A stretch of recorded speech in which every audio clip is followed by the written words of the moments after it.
নমস্কাৰ, আপুনি চাই আছে অমৃত লাইভ। এই মুহূৰ্তত লৈ আহিছোঁ আমি ৰাজ্যৰ বিভিন্ন প্ৰান্ত তথা দেশৰ বিভিন্ন প্ৰান্তৰ পৰা কেইটামান অতিকৈ গুৰুত্বপূৰ্ণ খবৰ। এইবাৰ বিনামূলীয়াকৈ ই ৰিক্সা চিলাই মেচিন দিব বিজেপি চৰকাৰে। এইবাৰ বছৰি ৩ লাখ টকাতকৈ কম উপাৰ্জন কৰা সকললৈ বিনামূলীয়া ই ৰিক্সা লগতে চিলাই মেচিন প্ৰদান কৰিব ৰাজ্য চৰকাৰে। ই ৰিক্সা চিলাই মেচিনৰ লগতে পেপাৰ প্লেট তৈয়াৰ কৰা মেচিনো দিব চৰকাৰে।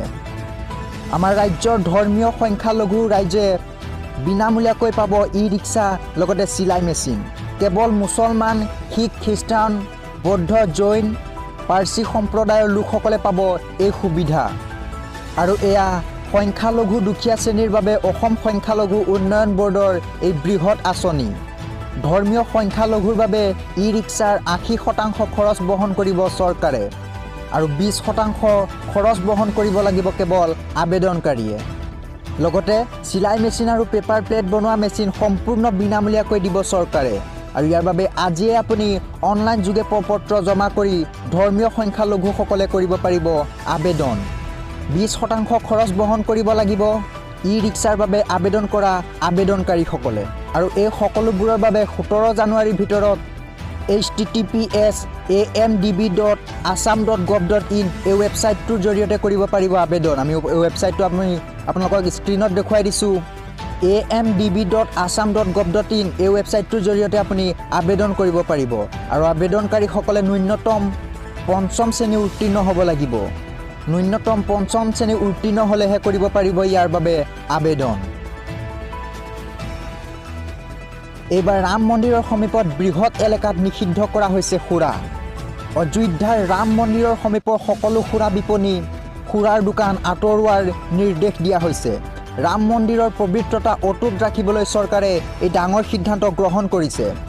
অযোধ্যাৰ ৰাম মন্দিৰৰ ৮৪ কোশী পৰিক্ৰমা এলেকাত নিষিদ্ধ হ'ব সুৰা। ৰাম মন্দিৰৰ প্ৰাণ প্ৰতিষ্ঠা পূৰ্বে সুৰামুক্ত হ'ব অযোধ্যাৰ বহু অঞ্চল।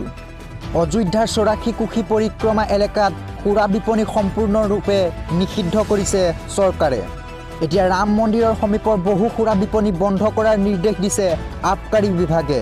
আৰু ৰাম মন্দিৰৰ ৮৪ কোশী এলেকাত সুৰামুক্ত এলেকা ৰূপে ঘোষণা কৰিছে চৰকাৰে। ইয়াৰ লগে লগে অযোধ্যাৰ এক বৃহৎ অঞ্চলত পৰিক্ৰমা অঞ্চল হিচাপে ঘোষণা কৰা হৈছে।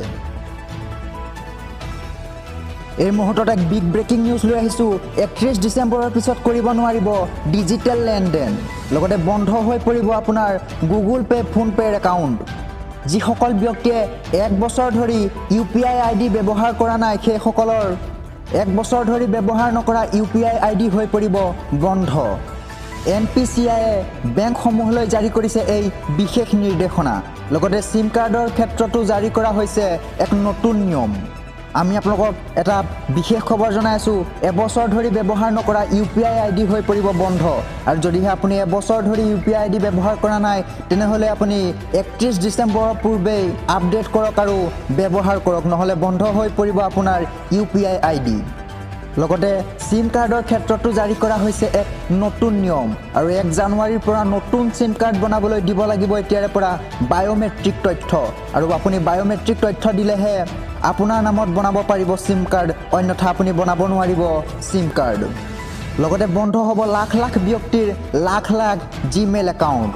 ১ বা ২ বছৰ ধৰি ব্যৱহাৰ নকৰা জিমেইল একাউণ্ট বন্ধ কৰিব গুগলে। যদিহে আপোনাৰ ওচৰতো তেনে ১ বা ২ বছৰ ধৰি ব্যৱহাৰ নকৰা জিমেইল একাউণ্ট আছে তেনেহ'লে বন্ধ হৈ পৰিব সেই জিমেইল একাউণ্ট। ভাৰতীয় ৰিজাৰ্ভ বেংকে জাৰি কৰিছে এই বিশেষ নিৰ্দেশনা, কিয়নো ইয়াৰ লগতে ডিমেট একাউণ্ট থকাসকলে নমিনি আপডেট কৰাটো বাধ্যতামূলক হৈ পৰিছে। অন্যথা বন্ধ হৈ পৰিব সকলো লেনদেন। ভাৰতীয় ৰিজাৰ্ভ বেংকে জাৰি কৰিছে এই নিৰ্দেশনা। আৰু আপুনি এই সকলোবোৰ কাম যদিহে আপোনাৰ এবছৰ ধৰি UPI ID ব্যৱহাৰ কৰা নাই তেনেহ'লে শীঘ্ৰে আপুনি সেই UPI ID আপডেট কৰক আৰু ৩১ ডিচেম্বৰৰ পূৰ্বে ব্যৱহাৰ কৰক, অন্যথা বন্ধ হৈ পৰিব আপোনাৰ সেই UPI ID।